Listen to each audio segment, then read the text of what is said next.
How do you make a human? I mean, after the fertilization part.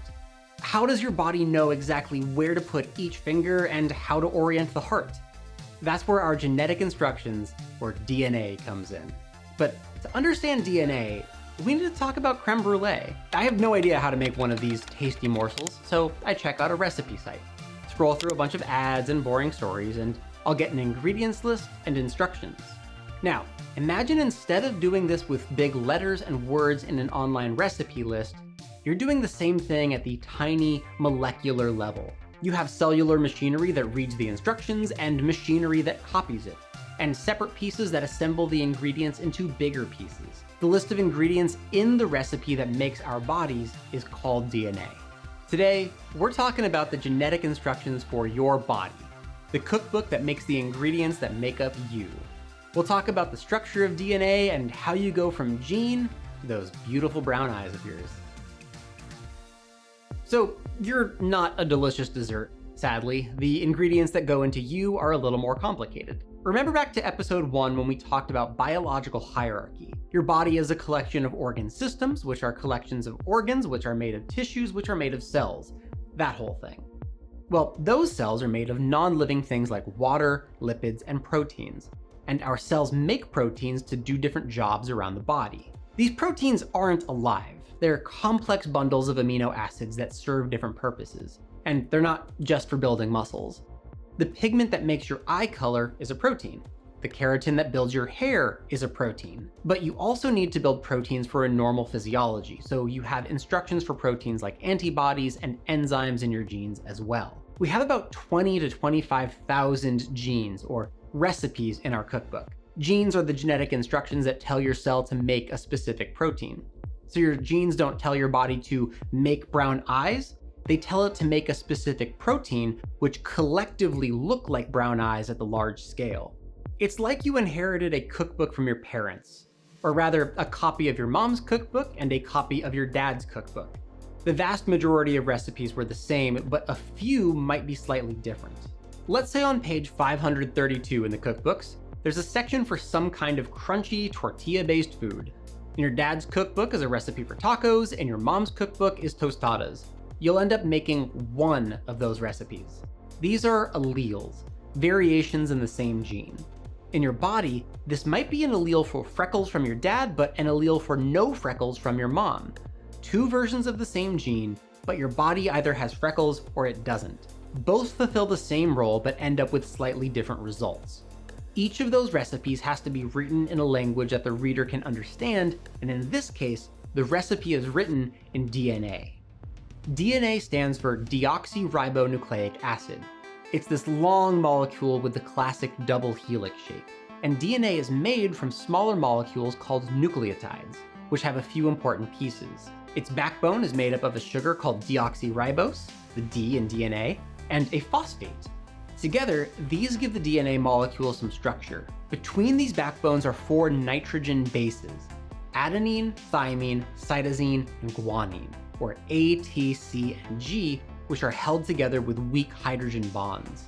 Because of their complementary shape, A will always hook up to T, and C will always hook up to G. So if you know what one side of the DNA strand looks like, you can tell what the other side will look like too. ACA on one side will be met with TGT on the other.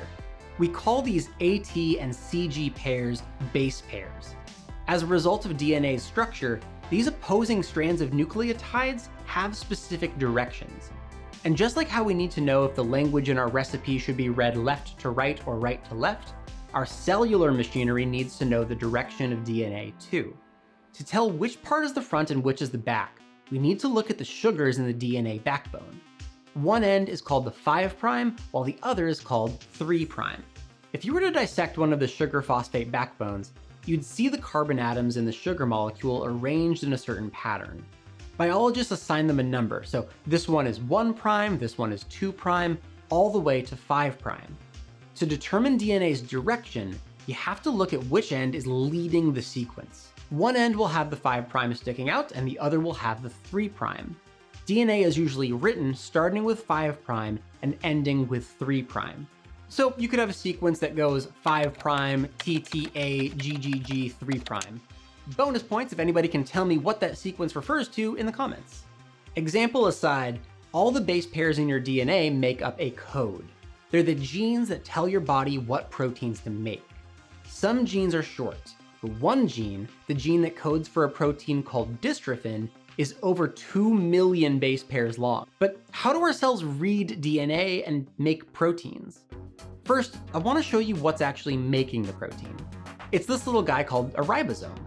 In our cookbook example, the ribosome is the chef who actually puts the recipe together. It takes amino acids and assembles them into bigger proteins. Here's the thing, ribosomes read RNA, not DNA. So DNA goes through a process called transcription, where it's rewritten as RNA, or ribonucleic acid. It's chemically similar to DNA, but instead of a deoxyribose sugar, it's made of ribose. Also, instead of the thymine or T base, it has uracil. But structurally, they're quite different. DNA has double strands, RNA has single strands and can be tweaked into different shapes. Transcription starts when enzymes called RNA polymerase move along the DNA strand from 5' to 3', unwinding the DNA into two pieces. Now, remember how each base pair can only pair with one other specific base, A with T and C with G? That comes in handy again. We can use these newly unwound strands as templates to create new RNA. So if you know what one side is, you know the other side will be a sequence of opposite base pairs. These new RNA strands are made in little sections at a time. So while we might have DNA strands that are hundreds of millions of base pairs long, most RNAs top out at a few thousand base pairs. Some of these RNA are the end product and are useful in the cell, but others, called messenger RNA or mRNA, go on to the next step to code for specific proteins. These things are going to take the message from the DNA in the nucleus out to the cytoplasm. At this point, we have mRNA that's been transcribed from DNA. This new structure is ready to be fed into the ribosomes in a process called translation to generate some protein. For those wondering, the whole ribonucleic acid and ribosome thing isn't a coincidence. Again, these ribosomes are the chefs in our cookbook analogy. They're where our cells actually make the proteins, and we have millions of them per cell. When an mRNA enters a ribosome, the ribosome reads the mRNA 3 letters, or bases, at a time. Each of those 3-letter combinations, or codons, codes for a new amino acid. Some amino acids, like tryptophan, can only be coded by one combination of bases, in this case, UGG. But some amino acids can be coded by multiple combinations. Like tyrosine can be coded by a sequence of UAC or UAU. This process of translation and protein building repeats, grabbing new amino acids to throw onto the growing protein. It continues until the ribosome reads a codon that tells it to stop. Then translation is over. Our cells made the protein and it's off to wherever it's supposed to go. What I find so interesting is how universal this genetic code is. That code of amino acids coded by codons is used by almost 100% of life. It doesn't matter if it's in our bodies, your cat, or an E. coli bacteria. The same 3-letter codes tell ribosomes to make the same amino acids. This genetic code was discovered back in the mid-1900s, and we still don't have an answer for why it's so common or how it came to be. Genetics is one of the coolest studies in biology and is obviously much bigger than one video can contain. Next time, we'll dive into how DNA makes copies of itself so efficiently and where that fits in with the growth and copying of cells themselves. Thanks for watching this episode of Seeker Human. I'm Patrick Kelly.